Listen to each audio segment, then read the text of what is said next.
यावर्षी सूर्याचं मकर संक्रमण बालकारणावर होत असल्याने वाहन वाघ असून उपवाहन घोडा आहे. तिने पिवळे वस्त्र परिधान केले असून हातामध्ये गदा आहे. आज आपण जाणून घेणार आहोत की मकर संक्रांती 2026 ची माहिती. मकर संक्रांतीच्या दिवशी भगवान सूर्य मकर राशीत प्रवेश करतात आणि आपले पुत्र शनी महाराज यांना ते भेटायला जातात अशी आख्यायिका आहे. मकर संक्रांतीपासून उत्तरायण सुरू होतं, म्हणजे देवाचा दिवस सुरू होतो आणि या मकर संक्रांतीच्या दिवसापासून सूर्यासह उत्तरायण सुरू होतं आणि या उत्तरायणाचाच काळ अतिशय शुभ मानला जातो. आपल्याला जीवनातील अंधकार नष्ट करणारा असा हा दिवस आहे. त्यामुळे मकर संक्रांतीच्या पुण्य काळात जप, तप, दान अवश्य करावे.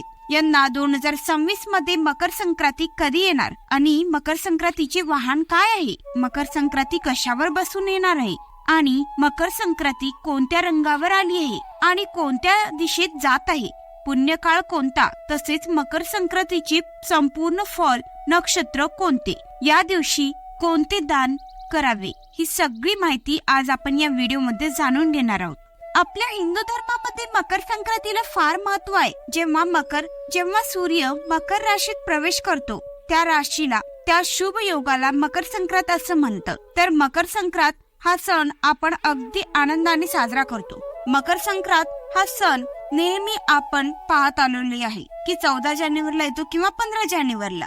तर 2026 मध्ये हा सण 14 जानेवारी 2026 रोजी बुधवार रोजी संक्रांत आली आहे.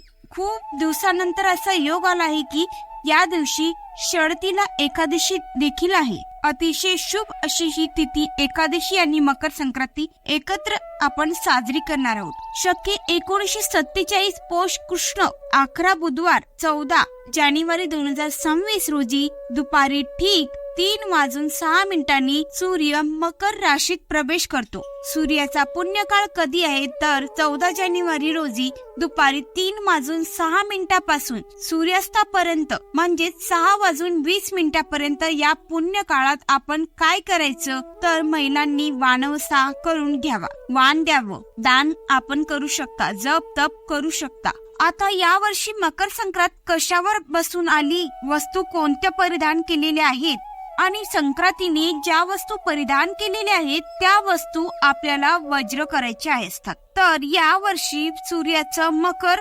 संक्रमण कारणावर होत असल्याने वाहन वाघ असून उपवाहन घोडा आहे. तिने पिवळे वस्त्र परिधान केले असून हातामध्ये गदा घेतलेली आहे. केशराचा टिळा लावलेले आहे. वयाने कुमारी असून बसलेली आहे. वासा करता जाईचं फूल घेतलेला पायस भक्षण करीत आहे. बघा, पायस म्हणजेच खीर. म्हणजेच या दिवशी दूध किंवा दुधाचे जे पदार्थ ते शक्यतो खाणं टाळावे. सर्प जातीचा असून भूषणार्थ मोती धारण केला आहे. वार नाव व नक्षत्र अनुराधा आहे व वार नाव मंदाकिनी आहे. ती पूर्वेकडून पश्चिमेकडे जात आहे व वायव्य दिशेस पाहत आहे. संक्रांतीचं फळ, संक्रांतीने ज्या वस्तू परिधान केलेल्या आहेत त्या वस्तू महाग होतील. संक्रांती जेथून आली आहे तेथील जनतेला सुख प्राप्त होईल. पूर्व काळामध्ये घ्यावेचे दान व नवे भांडे, गाईला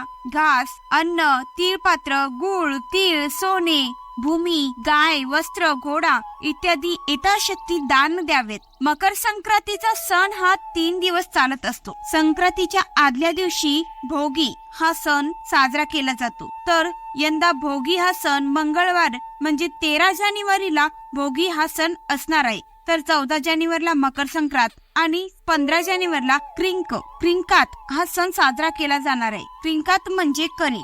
दिनांक गुरुवार 15 जानेवारीला साजरा होणार आहे. अशा प्रकारे 3 दिवसाचं वेगवेगळं असं महत्व आहे. आपल्याकडे 3 दिवस अगदी छान आणि उत्साहामध्ये मकर संक्रांतीचा सण हा साजरा केला जातो आणि त्याबरोबर महिलांचा हळदी कुंकवाचा कार्यक्रम आणि तिळगुळ वाटपाचा कार्यक्रम रथसप्तमी पर्यंत चालतो. तर अशा प्रकारे तिळगुळ घ्या आणि गोडगोड बोला असं म्हणून तिळगुळ देऊन हा सण साजरा केला जातो. बघा, बाजारभावावर ज्योतिष शास्त्रानुसार सोने, चांदी, डाळी, तांदूळ यांच्या दरामध्ये वाढ होण्याची शक्यता आहे. अशी चिन्ह ज्योतिषशास्त्र सांगतात. संक्रांतीच्या काळामध्ये दान धर्माला फार महत्व आहे. तर या पर्व काळामध्ये वस्त्र दान करावे, भांड्याचे दान करावे, अन्नदान करावे, फळदान करावे आणि गायी सुद्धा दान करावेत. नवीन भांडे आपण घेऊ शकता, देऊ शकता, तिळपात्र देऊ शकता ब्राह्मणाला किंवा याचकांना. दान करत असताना आपण अन्न देखील दान करू शकता. तीळ, गुळ, वस्त्र, गोग्रास आवश्यक द्या. आणि या दिवशी आपण सत्यनारायणाची पूजा देखील अगदी नित्य नेमाने करावी. तसेच तीळ हवन देखील आपण करू शकता. या दिवशी या सगळ्या गोष्टी, या वस्तू आपल्या परिस्थितीनुसार आपण दान कराव्यात. परंतु काहीतरी दान करावं. हा जो मकर संक्रांतीचा काळ आहे त्या काळामध्ये बघा, उबदार कपडे आणि काळी ब्लँकेट अशा देखील वस्तू दान कराव्यात. आपल्या ऐपतीनुसार, आपल्या ऐपतीप्रमाणे नक्की काही ना काहीतरी दान करावे. तसेच मकर संक्रांतीच्या काळामध्ये वृक्ष, गवत तोडणे, गाई म्हशींना धार काढणे, तसेच बोलताना व कठोर शब्द वापरू नका.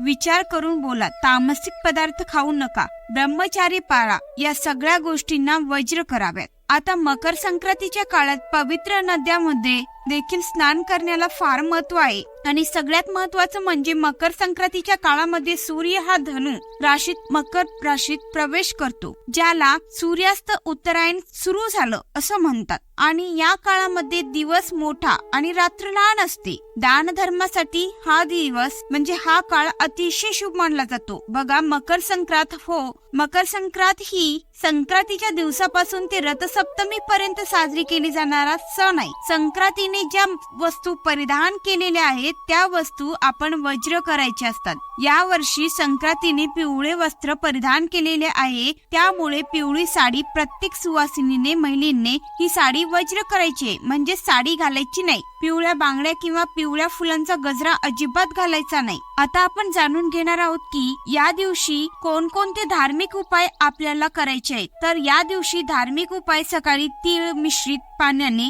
आपण स्नान करायचं. स्नान करून झाल्यावरती सूर्याला अर्घ्य द्यावे. त्यामध्ये देखील काळे तीळ टाकावेत. याने पितृदोष दूर होतो. तसेच लक्ष्मी प्राप्तीसाठी कवड्या आणाव्यात. कवड्यांना दुधाने स्नान घालावे. एका वाटीत हळद घेऊन कवड्या ठेवाव्यात. तिळाच्या तेलाचा दिवा पूजनामध्ये अवश्य लावावा. तसेच मुख्य दरवाजासमोर तुपाचा दिवा लावावा. तुळशीला देखील तुपाचा दिवा लावावा. आणि पूजनानंतर या कवड्या आपण तिजोरीमध्ये ठेवू शकता. इथे एक गोष्ट नेहमी लक्षात ठेवायची, ती आवर्जून महत्वाची म्हणजे तुमच्या सोबत ती बाकी सर्वांना शेअर करा. गेल्या वर्षी पण पिवळा रंग हा वज्र करायचा होता, तसेच या वर्षी देखील पिवळाच रंग आहे. तर या वर्षी मकर संक्रांतीची महत्वाची माहिती तुम्हाला कशी वाटली, तसेच व्हिडिओच्या माध्यमातून शेअर करा. कमेंट बॉक्स मध्ये नक्की सांगा. संक्रांतीच्या शुभातीचा आपण सदुपयोग करावा आणि या दिवशी भगवान सूर्याची, भगवान विष्णूची सेवा करावी. आपल्या जीवनातील अंधकार नष्ट होईल, आपल्या जीवनामध्ये सकारात्मकता येईल. तर हा महत्वाचा व्हिडिओ तुमच्या सोबत शेअर करा. व्हिडिओ आवडला असेल तर व्हिडिओला नक्की लाईक करा, शेअर करा व चॅनलला सबस्क्राईब करायला विसरू नका. व्हिडिओ शेवटपर्यंत पाहिल्याबद्दल अगदी मनापासून तुमची खूप खूप आभार आणि धन्यवाद. श्री स्वामी समर्थ. जय जय स्वामी समर्थ. ओम नमो भगवते वासुदेवाय नमः.